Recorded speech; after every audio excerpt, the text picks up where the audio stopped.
friends, we are talking about lids today.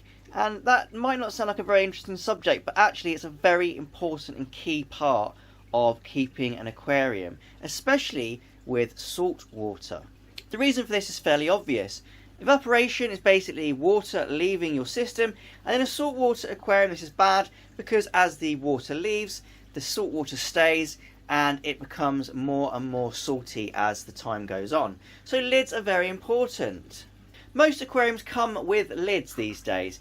Let's have a look at this one for instance. Comes with a nice plastic lid, nice and tight fitting, and that stops most of the evaporation. Other tanks will have their own lids, and also a lot of the just purely glass tanks come with glass sliders which hold the evaporation in. But not always. A lot of tanks as well come open topped, or perhaps you have broken your lids or lost your lids or something like that, and now you've got a tank that has no lid and you're getting a lot of evaporation, especially in a fish house. In this particular fish house, most of my tanks didn't come with any lids. They were lost or they just got broken over time because all these tanks are reclaimed tanks from an aquarium shop. So most of the lids went missing.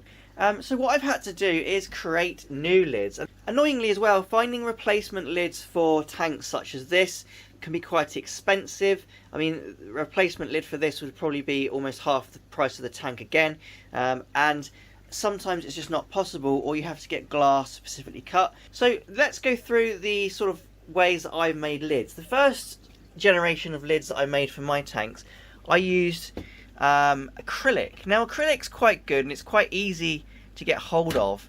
You can see the sort of main downside to acrylic straight away, and that is the fact that over time it sort of bends, it sags in the middle. So what I have to do occasionally, probably once a week with these lids, is turn them the other way around, because this is the main downside to acrylic. You can see actually it is working as a lid, but it sags. So what I have to do is turn it over, and now it's sort of flat.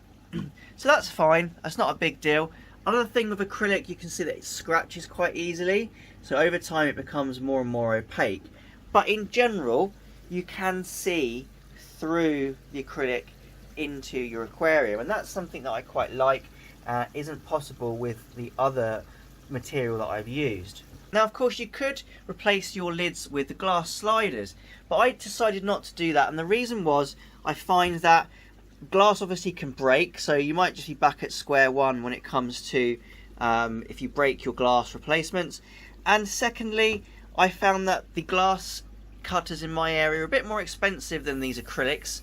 The acrylic sheets for these, I got all the acrylic needed cut to my door, so that's 6 pieces. I think it was about £40, and the glass was going to be a bit more than that, so I went for the acrylic.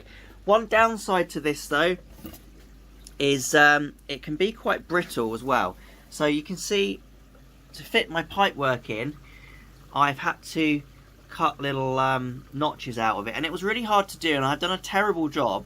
And you can also see here that I've cracked it, and that's because I was using a hacksaw to do this, and I guess I just caught it in the wrong way, and it has it's cracked. So that was a problem I had with acrylic, probably more to do with user error than anything. I'm not blaming the material, it was me just being piss poor at cutting this. But you can see you can modify it and create areas where your pipework and things goes in. So that's one material. But actually my favourite material is this stuff here, and this is just a recent job I've done because I was getting huge amounts of evaporation from this particular tank and it didn't have a lid.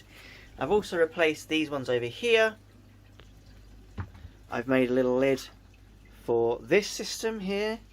You can see I've cut it, and I much prefer this material. I would recommend you to use this material because you can cut it so much easier. You can see all the little holes I've made, and this material is that greenhouse plastic polycarbonate sheet. You can cut it, you can thermoform it. It's actually a wonder material in my eyes when it comes to making lids for aquariums. So these basically work the same way as the condensation trays that you used to be able to buy. Condensation trays and things like that are getting rarer and rarer, and that's because the demand for them, although the demand was there, it was quite low in terms of people coming in and asking for them, and that's because most tanks these days come with a lid. I'd worked in a shop for 8 years, and I can probably count on one hand the number of condensation trays I sold. And that's why they're not commonly stocked in aquarium shops anymore, although I'm sure you could probably buy them online. But I like to use this material because you can just cut it to any size and shape you want. You're not relied on the fact that you have to go out and buy the correct size of condensation tray. The thing is, it's a lot lighter than the acrylic. It doesn't tend to bow. It doesn't seem to be bowing. It does attach the condensation really well, so it's doing its job. You can see it's a corrugated sheet. It's actually used, as far as I'm aware, for making greenhouses. So it does let light through. Don't be worried that it's going to be blocking out light that your corals and things and your plants need, because it doesn't. If it's for a greenhouse, it's going to have to let the good light through, which it does.